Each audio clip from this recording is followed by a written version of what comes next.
Good morning, everyone. I'm Sukeji, and welcome back to Starlight News. We have another great episode for you guys this week, starting with a short yoga flow to get ourselves centered, some great library tips from Ms. Mauser and Mayo, and our Woman of the Week. So take this time to relax and unwind as we head into our video. Enjoy!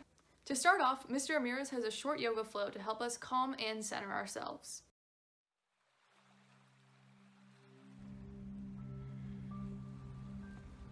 Hello everyone, I am Mr. Ramirez and I teach 6th grade World Cultures at the Ann Richards School for Young Women Leaders. Today I wanted to practice a little bit of mindfulness with you and self-care. Let's focus on two areas of our body that oftentimes we also don't think about, our eyes and our neck. Two areas of our body that often, I wouldn't say we neglect, but we don't think about them, and we should care more about these two parts of our body. So let's take care of our eyes first. We're in a remote setting. We're on the screen for extended amounts of time now these days. And so it's extra vital that we take care of the health of our eyes. So one way I like to do that is in between each of my synchronous classes that I have during the day. I do the following. I make sure that my hands are cleaned and washed. They are. I bring my hands together, so you can do this. Hopefully you have some sanitizer with you. If not, go ahead and pause this, go wash your hands, and then come back and do the following. Bring your hands together and rub them slowly at first. What we're trying to do is gather a little bit of heat in between our hands, and we can do that by establishing a little bit of friction. Go ahead and rub a little faster. And when you feel that you have enough heat in between both hands, that's about right. Go ahead and apply the heel of the palm, this part of the palm, the heel of the palm, to your eyes gently. And gently apply a little bit of pressure. The heat and the pressure applied by the heels of your hand should feel like a massage here. Find some stillness, sit up straight, and let's connect with our breath.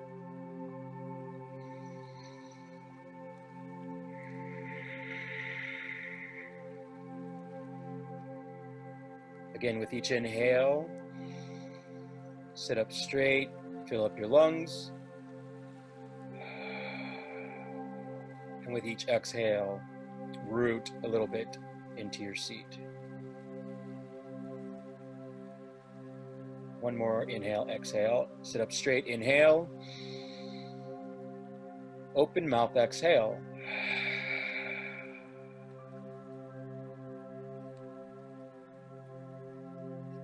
Good. Go ahead and bring your hands down.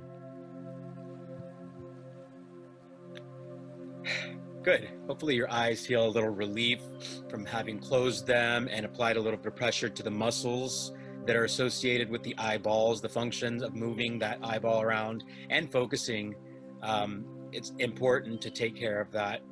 Let's move on to our neck, another part of our body that oftentimes we don't think about but does so much. From the moment that you step out of the bed, your neck muscles are engaged. They are helping move your head. They're helping make your head come up. Let's take care of that part. Let's take care of our neck.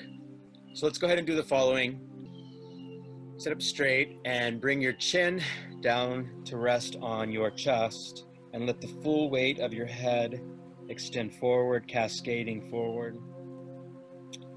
Sit up straight here even though your head is leaning forward. And now let's slowly migrate to the right. Let's bring our right ear over to our right shoulder. Careful here not to scrunch up this shoulder. Relax both shoulders and slowly bring that right ear towards the right shoulder. Here you should feel a nice release on the left side of your shoulder. Back off of this stretch if it feels too intense. Sit up straight here and let's connect with our breath. Inhale, sit up straight. Exhale, root down. Let's bring our chin back down to our chest and hang out here for one moment. And now let's migrate to the left. Left ear, left shoulder. A reminder, don't scrunch this left shoulder up. Let it be relaxed. You can lean a little forward. Lean all the way back. Wherever you are, let's connect with our breath here. Sit up straight on your inhale. Open mouth, exhale. Let's travel back to where we started. Bring the chin down to the chest and connect with a few breaths.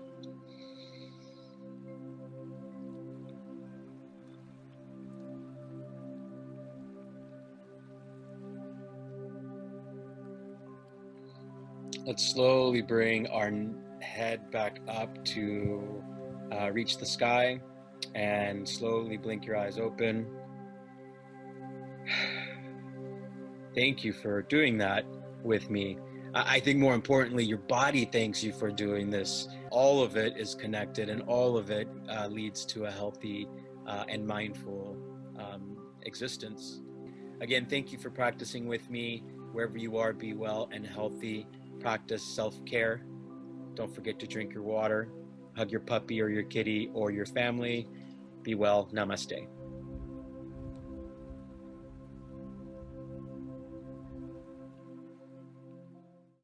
Thank you for that amazing yoga flow, Mr. Ramirez. Yoga is such a great way to relieve stress, and another way to do so is by reading. Thankfully, we have our lovely librarians, Ms. Mauser and Ms. Mayo, who are working hard to make sure we have access to books this year. So now, Ms. Mauser is going to guide us through an overview of the ARS library site.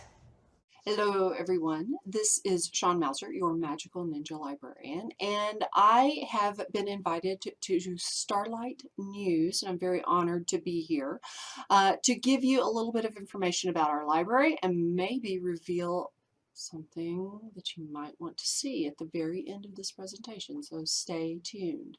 But first, I wanted to give you a little bit of an update on how you can access some of our services here at the library. So today I want to show you our new library website. And if you look at your screen, in addition to seeing my face, you will also see our new ARS Library Google site.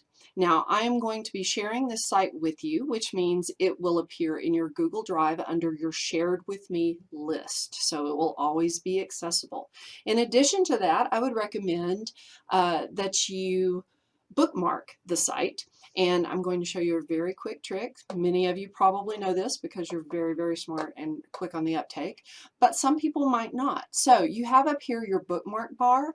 If you want to bookmark something for quick access, you can just reach up there to your bookmark bar and grab it and drag it down to that bar, and there it will be. Okay, and if you really like organizing things like I do, because duh, I'm a librarian, then you can also do the right click and say add new folder, and you can title that folder whatever you want, and you can put bookmarks that fit under that category in that folder, which is kind of cool. So over here we've got all of our quick links, and those are the things that I think you're probably going to need the most frequently, so I put them on the front page to make it really, really easy. So very top we have our ARS Library Online Catalog, which is important because it shows every single book that we have here in the library, and it links directly to our specific site. Now, sometimes people go to the library catalog and they end up searching the entire district, and just because the entire district has a book doesn't mean we have it here in our library. So you want to make sure whenever you're using our catalog that you are in our page. And there it is. Okay. Now, if I click on the books page and open that up, we get all kinds of information here. Then we also have our summary, and we also have our reviews. And the important thing about the reviews is that most of the time they give an age recommendation or a grade recommendation. And it's not an exact science. So some people might say this book is great for 6th grade. Some people might say this book is great for 7th grade or 8th grade. So you just kind of have to know yourself as a reader and know what fits you. Okay, so if you're worried about how mature a book is, know that you can go into the reviews, and most of the time you can find out what the window is for that age group. Okay, but different strokes for different folks. So like I said, know yourself as a reader. All right, so that is our library catalog.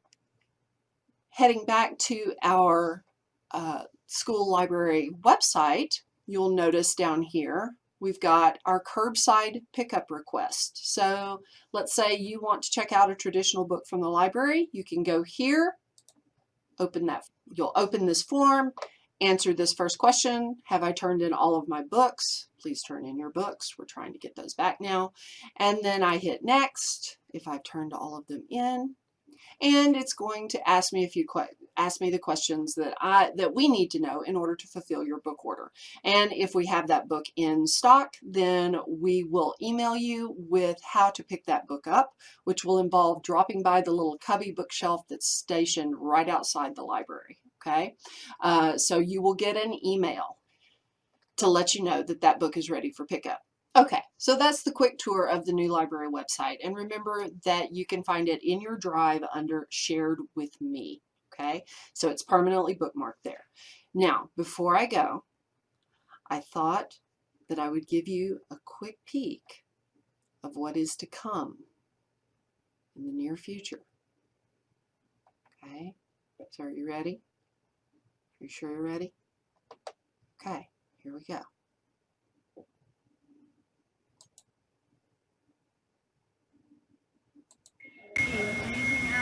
That's our view. The view from upstairs in the library. For our Woman of the Week, we're focusing on the first Prime Minister of India.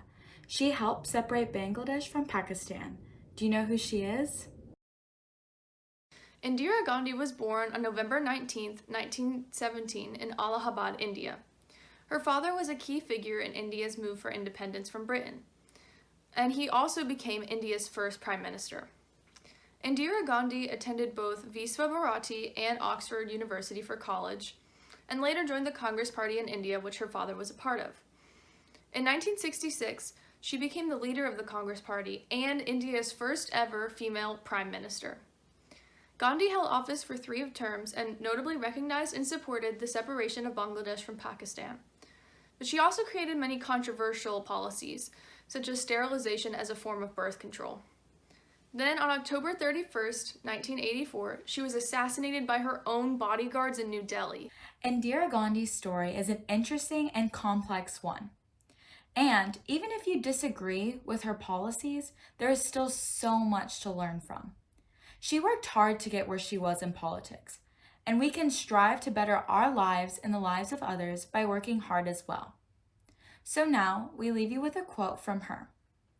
There are 2 kinds of people, those who do the work and those who take the credit. Try to be in the first group. There is less competition there. Thank you to Mr. Ramirez, Ms. Mauser, and Ms. Mayo for helping us start off our week right. As usual, we have some quick shout-outs before we go. First off, congratulations to the volleyball team on being undefeated in their first round of their season and being featured in the Austin Statesman. They have games this week against Lockhart on Tuesday and Navarro on Friday. To tune into those games, be on the lookout for their Twitch link or tune in on their live on Instagram. And congratulations to all of our new student council members. Can't wait to lead the year with you. As always, have a great week and see you next Monday. Ciao!